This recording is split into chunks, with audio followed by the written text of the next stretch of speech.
Well, hello! The reason I'm making this video now is that this is currently the state of my guest bed. I don't actually have time now to make a video, but I should anyway, because I have my girlfriend over for the weekend and she doesn't sleep in the guest bed, obviously, but having people over is always a reason for me to tidy up. Thing is, I got a lot of audio in. A lot of it's already looked at by my friend Alexander, you've seen in other videos, but I still want to see if it works as he says it does. I don't trust the guy. Yes, I do. I really do.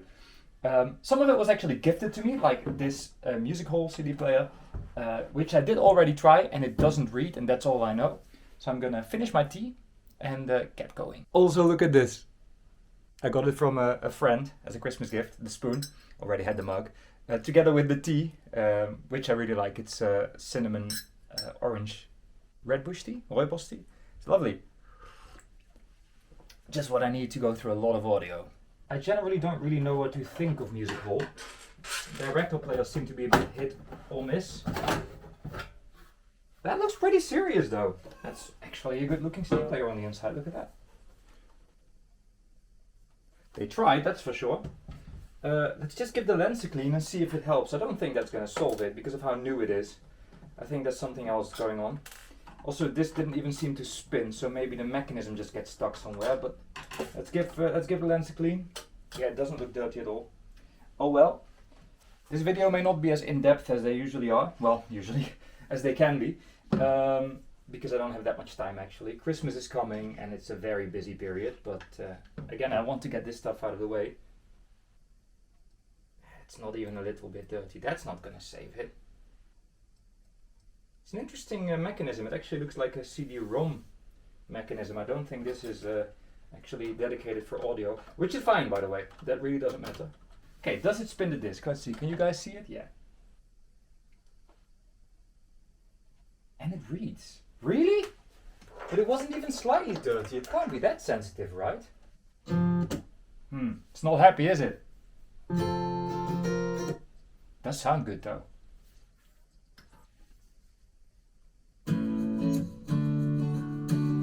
That's very smooth.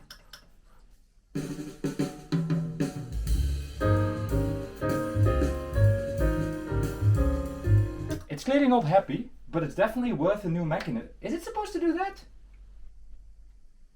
Clearly worth a new mechanism if that's the issue, because that's a good sounding CD player. I didn't expect that. I'm actually very positive about the Music Hall CD 35.2, but it's clearly confused because it's now just spinning backwards.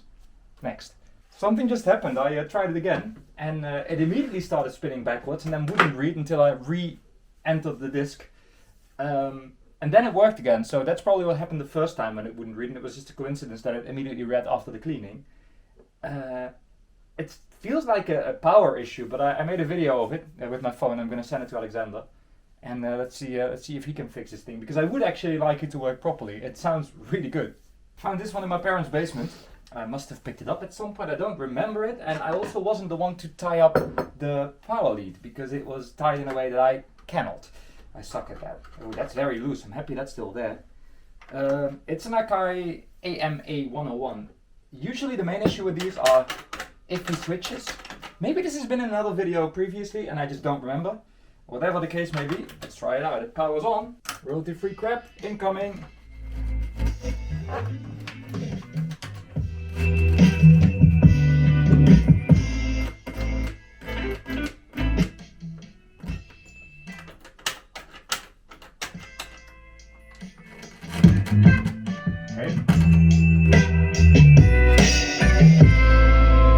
This thing must have been stationary for a very long time. There's barely any highs, but other than that it seems to work fine. I'm gonna see if I can clean these switches, but I'm a bit worried because again that is often an issue with these. They are you're supposed to completely break them apart to clean them, and I really don't like doing that. But if we can clean them quickly, we'll clean them quickly. Ah, there we are. Yeah. Something's beeping. My power bank is screeching. That's new. Okay.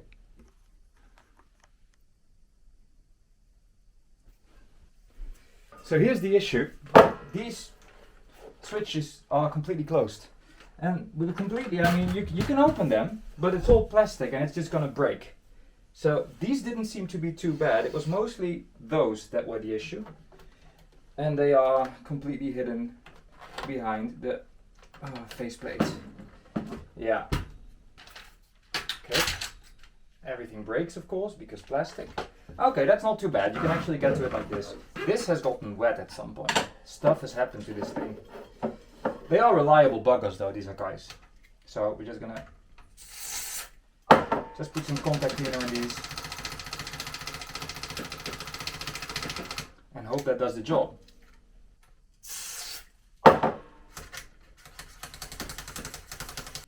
Power on. Careful, because there's electricity everywhere now.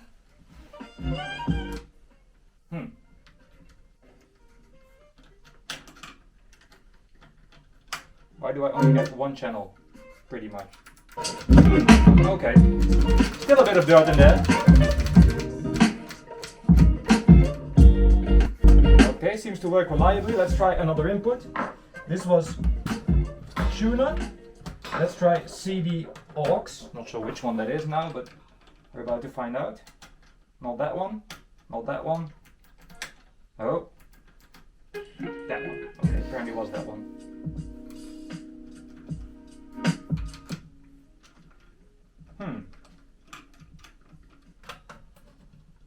Nothing there. Oh wait, I got it. I got it. It's those damn jumpers at the back. Okay.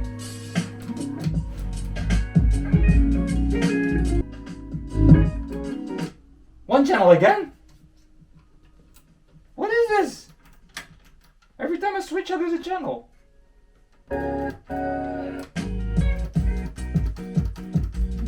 I wonder if this one's ever going to work reliably. I'm going to put it together for now and back together and see what works.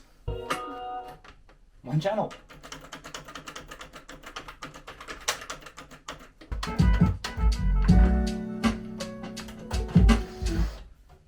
What the fuck? Oh! It's time for a new cable! Let me get a new cable. Ah! Right.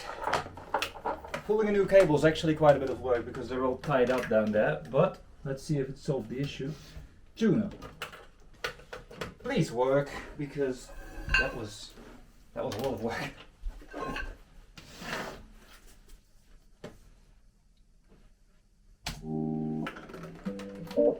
Yes! Okay. Tape. Playback. Yeah. No! What? Oh. Okay.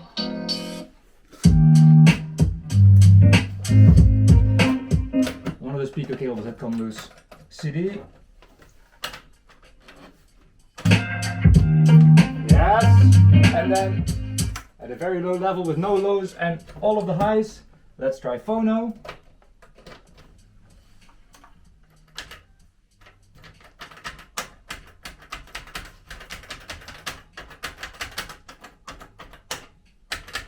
The actual switch doesn't work. It's funny. Something simple like an amp like this can sometimes take... I've been working on it for like an hour now. Not completely sure if it's an hour, but way too long, that's for sure. Yeah, it just got dislodged, it's fine, but... You officially have to take the complete front off to get it back. See, the switch works. So now I am going to try and do this without taking the complete front off, which is probably a bad idea.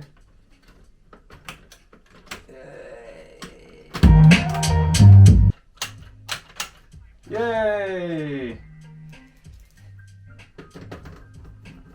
Well, that was annoying. And yes, that's how I do that. I turn the volume all the way down on the mixer, and then I turn the bass all the way down and the highs all the way up, and then phono sort of sounds normal. All switches work. Because if I turn it neutral, it sounds like this. And if I turn the volume up, it doesn't really like that, but well, I just wanted to demonstrate that. This is now A-OK. I am actually happy about that, but that was a lot of work for a simple amp. Just needs to clean now.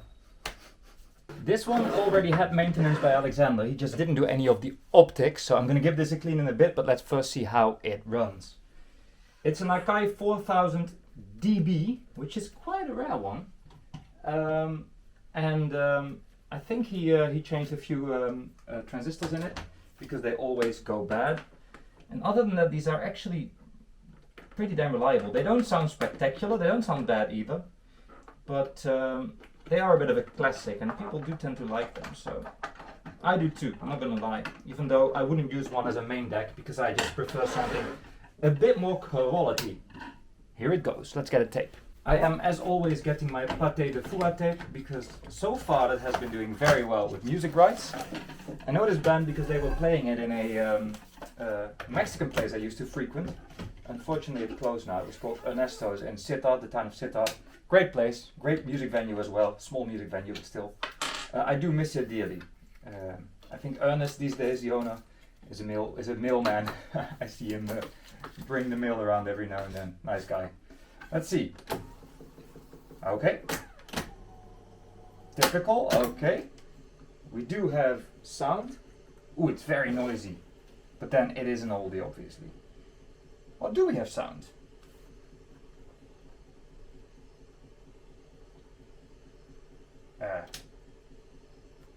Oh, there it is. Wow, that took its sweet time. Okay, here we go.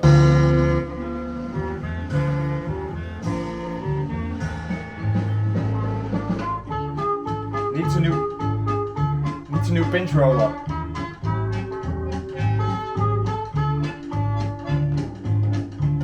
It needs a new pinch roller. Hey, that's the pinch roller. There's a dent in it. I can actually show you. But Alexander put it on there, so it's very stuck on. He always slightly over tightens things. There you go. There's a dent, and every time it passes that dent, it goes. I can try and sand it down a bit. I can try that. I mean, it's messed up anyway, so that's something I could do. But it plays. Let's see if it records as well. Not on this tape, of course. These are not fast winding machines. This is pretty much what you can expect from them. They do at some point gain speed, but it takes a long time. Currently running on the lowest speed, which is not really for hi-fi use. This is not the original knob, but I think Alexander put something on there because I don't think there was anything on there. So I salute you for that, sir. Let's see. Sorry, that was feedback, obviously. We have input, we already knew that because feedback. Okay, let's record.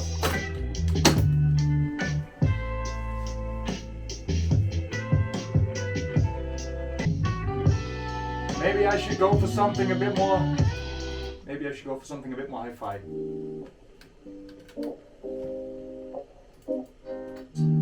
Here we go.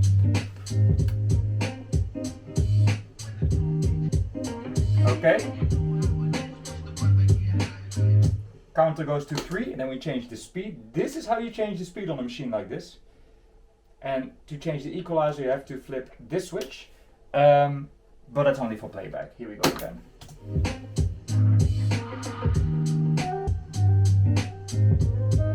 And because there's the dB machine, we can try the Dolby as well. On.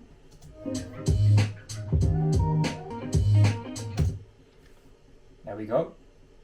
As you can hear, there's quite some noisy bearings, but it does seem to run okay otherwise. I don't really care about the bearings too much. I do care about the pinch roller. Let's go back to the start. 0. Here goes. Dolby off.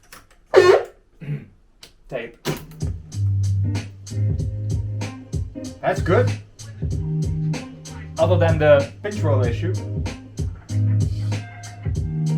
It's really good.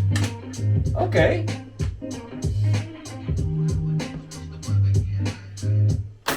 Okay, high speed. Put the thing back on. Lock it down. Equalize to high speed and even better, obviously. Also, the pinch roll issue is a bit less apparent because it's now passing faster and it's a bigger spindle. And then we should get the Dolby test. Let's see how that goes. Okay, Dolby on and Yeah. Nice. Actually good. This machine runs perfectly except for the pinch roller. So I'm gonna have to find a pinch roller. But if that is all, I'm gonna give it a quick clean. Not completely, just so it looks a bit more presentable. And then it's on to the next one. Okay, I lied. I did clean it very well, actually. It looks amazing now. You want the before and after? Here's a before and after. Enjoy that. I'm gonna put it on my shoulder actually, and make the thumbnail with this because I like it. It needs a reel though. Here we are. Let's make this a thumbnail.